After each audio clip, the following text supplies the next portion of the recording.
Hey there. It's another beautiful day. Let's watch some stuff. Some people do stupid things. Don't do stupid things. You are about to hear my opinion. Do your own research. I just finished wiping tears from my eyes because I just learned about the never broke a bone theory. I've never broken a bone in my life. I'm 32 years old. My brother has broken bones. My sister has broken bones. I know so many people that have broken bones to the point where when I was younger, it was cool to have a cast. And I was always like, why haven't I ever broken a bone? Okay, well, I thought she was going to go into detail about that, so I will find some detail about that for you.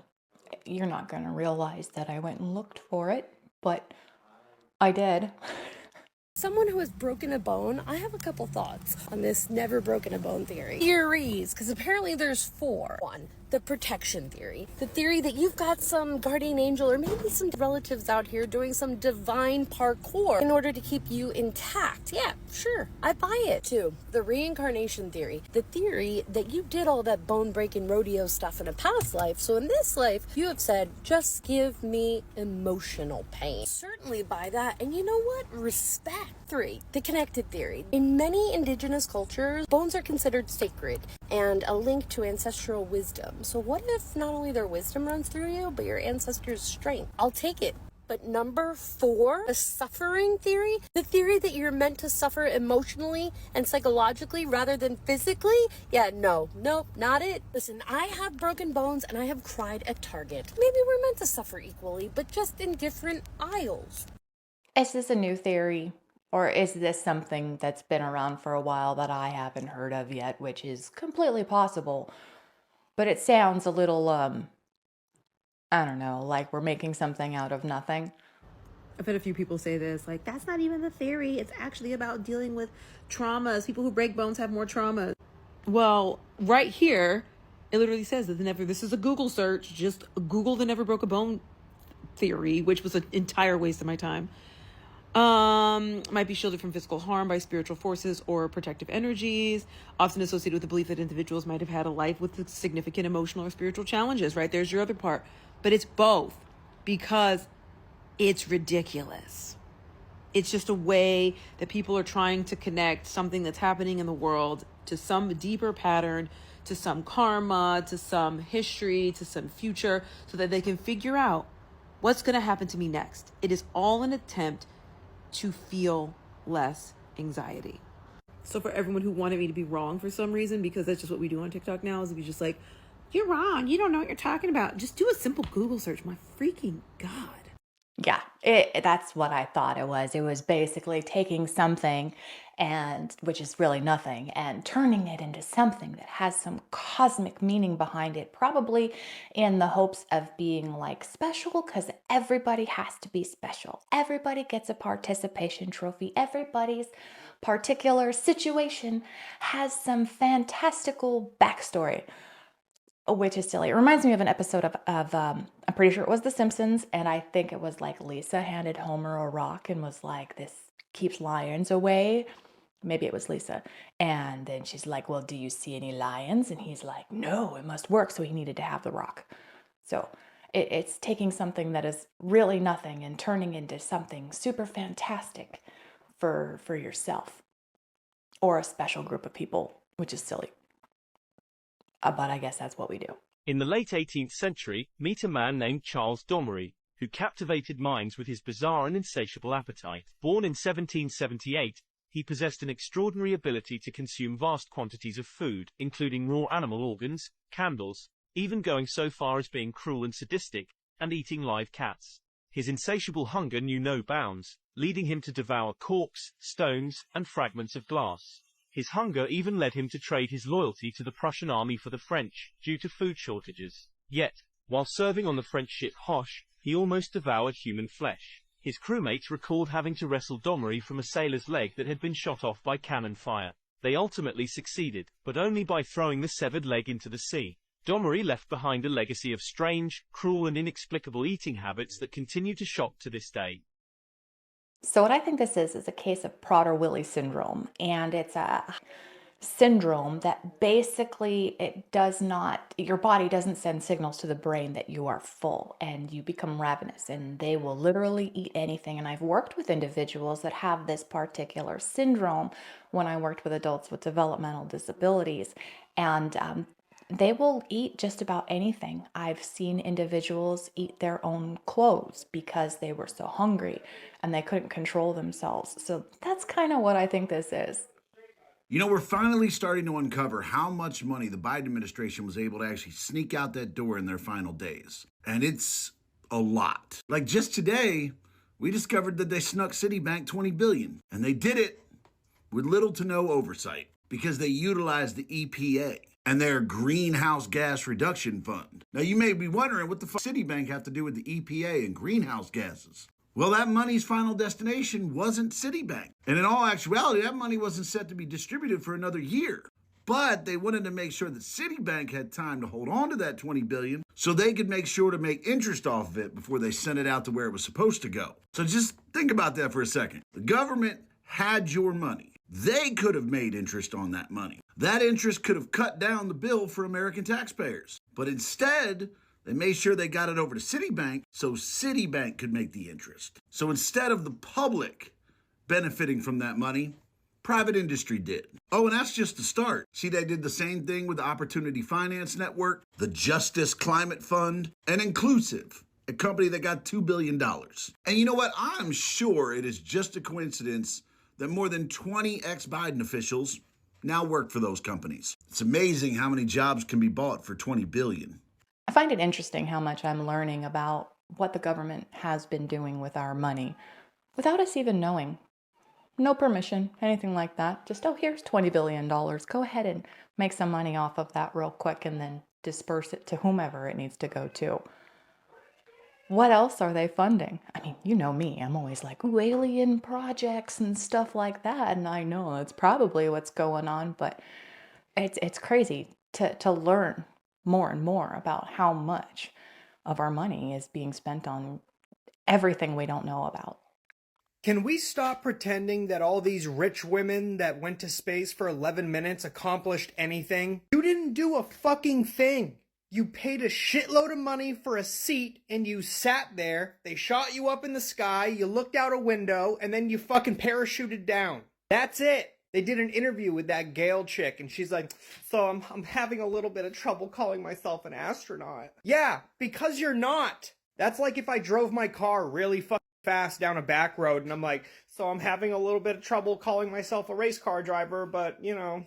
And she's also upset that people are saying that they took a ride? What the f*** are you talking about? That's literally all you did. You weren't driving that bitch. It's not like you sat down with NASA and planned out the fucking route. We're up in that pulling levers and hitting buttons. Shut the fuck up. All you did was put your seatbelt on. And then goes on to say that, I hope all the women and young girls in the world feel inspired that they can do this too. First off, you're not the first females in space. And second, feel inspired to do what? Like, oh, you know, if you work really hard and you grow up and you pay millions and millions and millions of dollars, you can go to space for 11 minutes. Well, hot damn, Gail, thank you for your service. Okay, I had to go through and edit the daylights out of that because boy's got a potty mouth, and I almost deleted that clip, but I absolutely love it because I think it's so ridiculous how they're like, oh, we're astronauts and we're like so, encouraging and we're inspiring women. No, you're not. You are not inspiring women. You are putting us to shame by your reaction to this altogether. I hate it. I hate it. I just hate it. It's nothing. It's a nothing burger and it should be treated as such. Congratulations. You have a lot of money. You did this little thing over into, whatever. You're dumb. I hate it. I hate it. Something is definitely not adding up. Somebody's lying. I was watching the live feed of that Blue Origin capsule landing, the one with Katy Perry and Gayle King, and y'all, I saw it with my own eyes. Someone inside the capsule opened the door. Yes, from the inside. As soon as the hatch cracked open, this woman standing next to Jeff Bezos ran over, clearly panicked. She was waving her hands, saying something like, no, no, no, don't do that. But it was too late. It was already on the live stream. Then, here's the wild part, the announcers tried to play it off like nothing happened. They said, now Jeff Bezos is about to open the hatch from the outside, like we didn't just see it open already. And Jeff, he strolls over with this little key acting like he's unlocking something. Bro, we saw it. We all saw it. That door is supposed to be sealed shut, pressurized, locked from the outside. That's the entire point of a space capsule. So how the hell did someone inside open it? You're telling me they went all the way up, came falling back down from God knows how high, landed at insane speeds, and someone just casually unbuckled and opened the hatch from the inside? So was it ever really sealed? Was it even a real space mission? Or just a fancy, expensive show for the cameras? I don't know, but something's not right, and I feel like we're being played. I have poured through so many videos about how this was faked and how this is a bunch of BS and a lot of flat earth stuff until I saw that. I mean, I don't think that earth is flat, obviously, but they opened the door from the inside and they're like, no, no, no, don't do that. I have to do it with a special thing. Okay. That makes it even that much better, if you will, because I hate it so much, but I love that. Side note, remember how we talked about that call to the void thing where your brain is like, ooh, I could do that, but it's going to be very dangerous, and then you don't do it? What if one of them had like an intrusive thought and they're like, I could just open the door, because they can, from the inside. I mean, obviously they didn't, but what if they're like, because obviously they can open the door from the inside. Okay, that's crazy. Mayor storms out as residents demand answers on lavish spending. South Fulton Mayor Khalid Kamal faced backlash over nearly $26,000 in questionable expenses, including a 20-day trip to Ghana. First, to be clear, we are not a body of equals. The mayor has a separate set of roles and responsibilities. The father of our city is here. I am so distressed and disappointed that the blackest city in the United States of America is heading into Black History Month with its all-black council tearing each other down. I really was going to let this go, but I can't continue to sit here and allow you to make it seem like we're the villains and you're the victim. It was you who want to sit around and call us the blackest city and say we want to tear each other down. We're not tearing you down. You took your black behind over to Africa for 20 days and didn't tell anybody. No, he called us a blacker city, and that was disrespectful. That's shameful. And I hope that the employee that went on the trip to Africa, I hope she's not on the payroll for those 20 days as well. Instead of responding, Kamal stormed out. This meeting began at 4 p.m. with a timed agenda, an approximated agenda to end at 9 o'clock. I do have a hard stop at 9 o'clock, so I will turn it over to our Mayor Pro Tem, Linda Pritchett.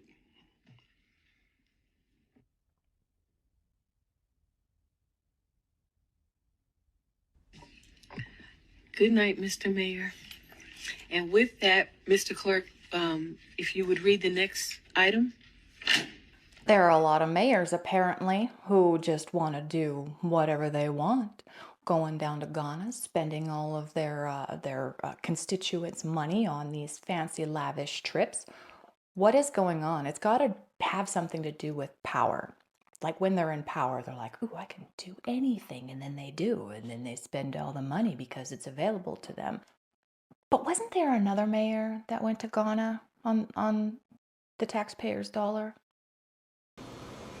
Madam Mayor, have you absolutely nothing to say to the citizens today who are dealing with this disaster? Do you think you should have been visiting Ghana while this was unfolding back home? What's in Ghana, y'all? I work at Wendy's, and the chili meat is just old hamburger meat that got dried out and was sitting out for hours. Fazoli's sells Cheesecake Factory cheesecakes, half price. Former Gigi's Cupcake manager here. They are, in fact, Pillsbury cupcakes. My NDA is now expired.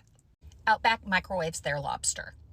The chicken nuggets at McDonald's are fluorescent purple frozen. I used to work for an ad agency that did work for Subway, and they could not legally say their food was fresh, because it isn't. So really, the tagline, eat fresh, is just a suggestion. Wendy's Never Frozen Meat is frozen. Don't order anything with orange juice from Jamba. Just don't do it. Mold, bye. Edible Arrangements dips old fruit in chocolate so you're not wasting inventory. Gas station chicken. If raw chicken went bad in the cooler and it turned green, then we would wash it in vinegar before we fried it for you. I used to work at Church's Chicken. The chicken is carefully cooked fresh every day, and the biscuit batter is made daily. Everything is frozen, obviously, but still better than most places. Olive Garden. I know an owner. His words to me were, "I would never feed my family food from Olive Garden." I said, "But you own it." He replied, "I would never." I was the prep lead for Chicken Salad Chick, and we never threw away food. They made us change the dates. I will never eat there again. I got a DM requesting that her name be crossed out. She says Nothing Bundt Cakes does make their cakes fresh, but they freeze them immediately after baking. Meaning that your cake was made fresh, but more than likely you're getting a cake that was made fresh 3 to 6 months ago. Unless you're getting it for an event like Thanksgiving or Mother's Day. I have never worked fast food or in the food service field at all, but I have heard some stories, and it makes you reconsider the places that you decide you want to eat, especially that. And there are ways that people are cutting corners because they have to stretch every single dollar. And if that lettuce is a little bad, just cut the bad part out, etc., etc. I've heard that like places that have rotisserie chickens, those are the chickens that can no longer be sold on the shelf. So they bring them back and they rotisserie them. And then the ones that are left over that don't get purchased at the end of the day or the end of the next day, they shred them and sell you the meat as just shredded meat. So it's bad, then bad, then bad. Oh my goodness. Ugh, yeah, it makes you really consider what it is you're eating. Strangest coincidences in history. On December 5th, 1664, a ship sank off the coast of Wales in the Menai Strait. All 81 passengers lost their lives in the wreck, save for one survivor. His name was Hugh Williams. Then on December 5th, 1785, another ship sunk in the same spot. Once again, the only survivor was a man named Hugh Williams. In 1820, yet another ship sank in the same location. Once again, the only survivor was a guy named, you guessed it, Hugh Williams. Now, you'll sometimes read this third wreck occurred on December 5th as well, although in truth, the shipwreck actually occurred on August 5th of that year. The date probably got changed to make the coincidence sound even stranger. But the coincidence is plenty strange enough all on its own. That's because on August 19th, 1889, a coal barge sunk in the same area. This time there were two survivors. And I know what you're thinking. One of these guys has to be named Hugh Williams, right? Well, not exactly.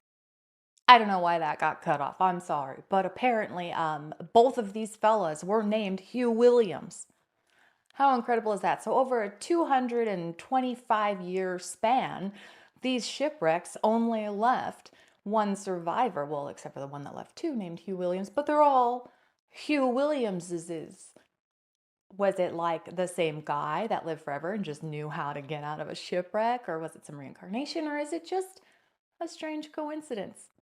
It's super interesting, isn't it? We didn't have tornadoes here until we started putting into traffic circles. Because on the count of, you want to know why? That when people go round and round in circles, it causes disturbance in the atmosphere and causes tornadoes. I agree.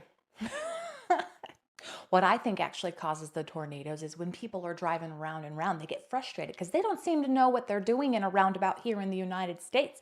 People just lose their brain and they just drive around in circles forever. Oh, look, kids, Parliament, Big Ben.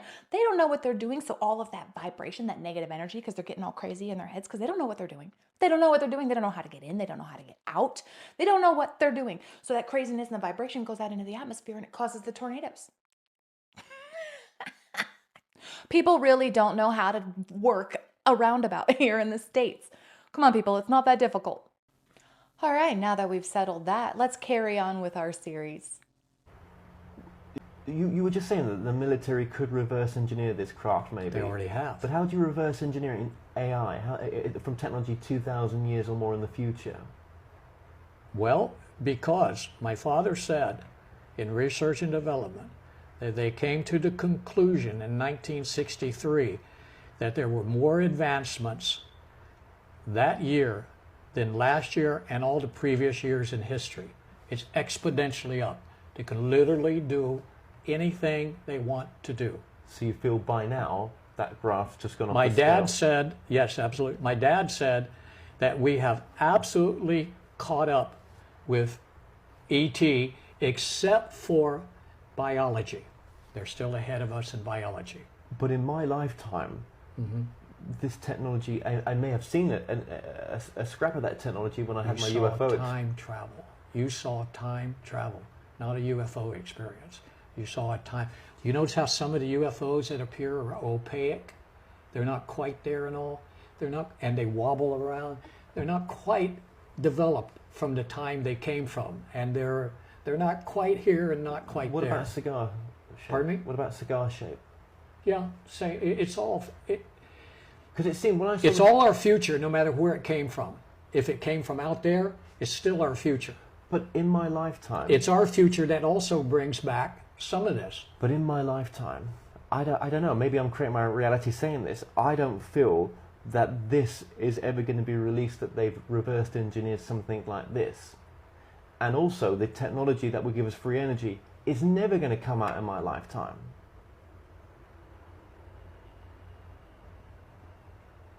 Why do I say that? Like so confident for? Have I got it wrong? Field density.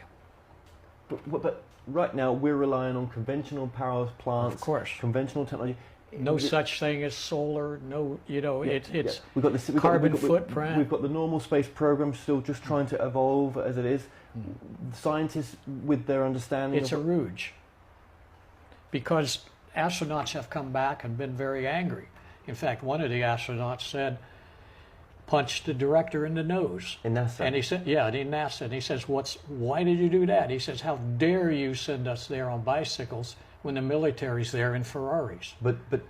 And that could be looked up.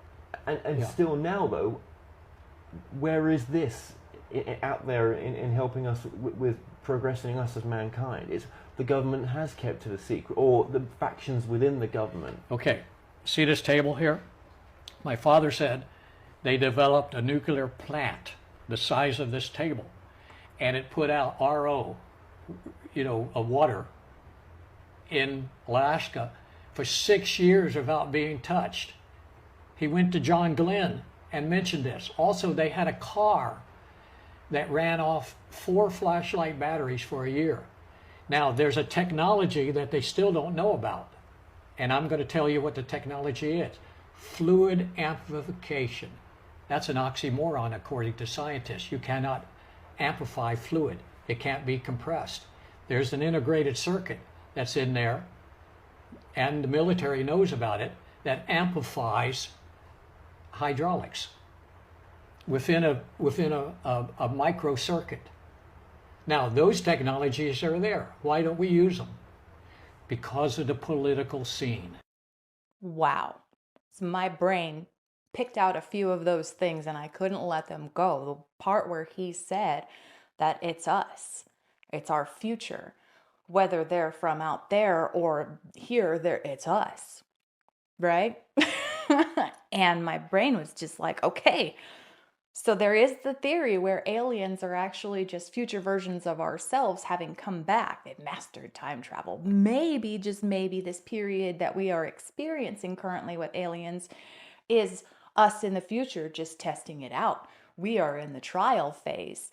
And maybe the reason why we can't have all this 0-point energy stuff is because even farther in the future, they went back farther and told the government, don't let this out. They can't have this because this is what becomes. Perhaps. I don't know. It's a lot of timey-wimey stuff because with like divergent timelines, it gets confusing. But maybe, just maybe, that's why we can't have this stuff, because we're not supposed to do this. However, apparently we continue to end up doing it, which is really cool. Super confusing and super cool all at the same time. I'm calling it for today. Thank you so much for sharing your time with me. Please come on back in a couple of days. We're going to watch some new stuff. I'll say different things, and it's going to be fantastic. Until then, have a wonderful day.